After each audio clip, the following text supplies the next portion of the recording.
pesa hazikai kwa mjinga. Kwa hiyo yani pesa ndio kitu pekee ambacho mjinga hawezi kukaa nacho. Umeelewa? Yani hakuna kazi kubwa kama kuhandle pesa. Yeah, that's true. Ndio maana mtu yoyote yule mwenye pesa usije kama una mjinga. Unaweza ukaenda na story yako, unajua mimi hapa nimefiwa na nini, akakuangalia akakupa tu milioni 2 au milioni. Unanielewa? Sio mjinga.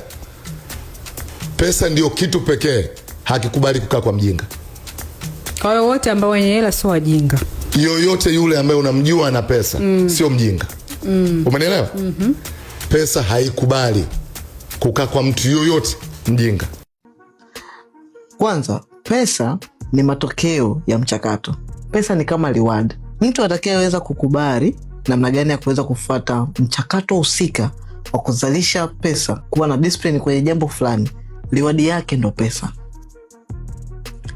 Hiyo 1. 2, unaweza kuwa umepata pesa za ghafla. Iko hivi, lazima ujue namna gani ya kufanya investment. Na watu wengi wakisikia investment anafikiria kwenda kununua bondi, anafikiria kwenda kununua ardhi ajenge, alafu ndo anafikiria sasa hiyo ni investment, na anajiona hapo yeye ana financial literacy. Kuna vitu ni old school na haviwezi kabisa kutumika kwenye karne hii ya sasa hivi. Kwa mfano, ukipata pesa kwenda kununua ardhi alafu kaika pale lako, alafu kama unasubiria itakuja imachue, hii ndio inayotokea. Pesa haikai kwa mjinga. Pesa inahitaji mtu ambaye sio mjinga.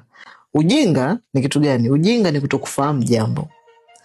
Kutokufahamu jambo inatokana nini? Kutokuwa na taarifa kamili ya ile jambo. Yes, unapopata pesa nyingi au ndogo kwa wakati mfupi, kitu cha kwanza inabidi ufanye investment. Investment sio hizo nilizozitaja awali. Investment ya kwanza ni kwako mwenyewe. Kujua namna gani ya kuweza kuingiza pesa na kuweza kuzizidisha maradufu pesa unazoingiza. Hiyo ni knowledge, ni elimu kabisa kama elimu. Kwa hivyo, kwenye kuingiza pesa ndio tunakuja kwenye swala la biashara au ujasiriamali ama kutatua tatizo fulani. Hiyo ndio tunasema unaingiza pesa. Ukiingiza pesa hii tunaita baby money.